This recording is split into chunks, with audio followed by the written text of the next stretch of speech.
I know you were staying up until the final buzzer of the trade deadline, and now that the dust is settled, Shams can finally take a nap, and we think we know where PJ Tucker and Dennis Schroeder are playing now.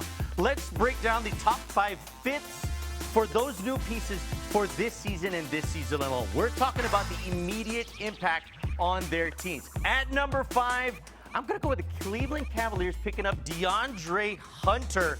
And he's coming over from Atlanta. Now that the Cavs haven't shown a lot of weaknesses this season, there is something that the Celtics did exploit, and that is the wing spot. Hunter absolutely solves that. 6'8" small forward that can hit the three, rebound the ball, and doesn't need any plays drawn up for him.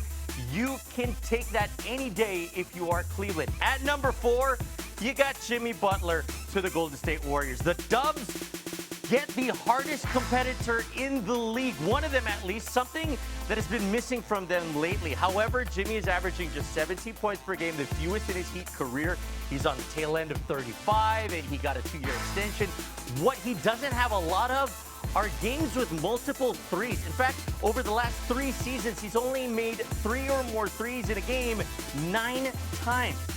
Number 3, that goes to Luka Doncic joining the Los Angeles Lakers. Now, don't get me wrong. The Lakers won this trade deadline. In fact, you could even rule in the next trade deadlines over the next couple of years when you add Luka to their lineup. But this franchise is set up for the next decade. As of right now, though, there are questions that need to be answered.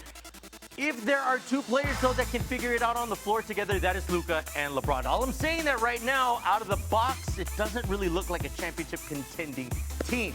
Then at number 2, that belongs to Anthony Davis and the Dallas Mavericks. I know that there's a ton of conversation about AD's health and availability, but last season, he missed just 6 games all year long.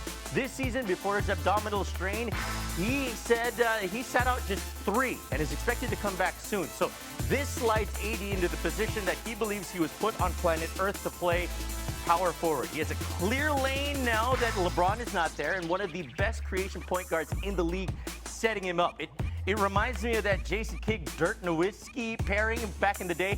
I'm not saying that they're going to win a chip, but it's definitely a good fit. And lastly, we're going with De'Aaron Fox and the San Antonio Spurs. There are good pairings, and then there is destiny. In a world where the pick and roll is king, having the 2 best players to run it on the floor together is unfair. As a facilitator, Fox is 6th in the league in production. As a roller, Victor Wembanyama is 2nd. That's why they're at number 1. Check out espn.ph for more.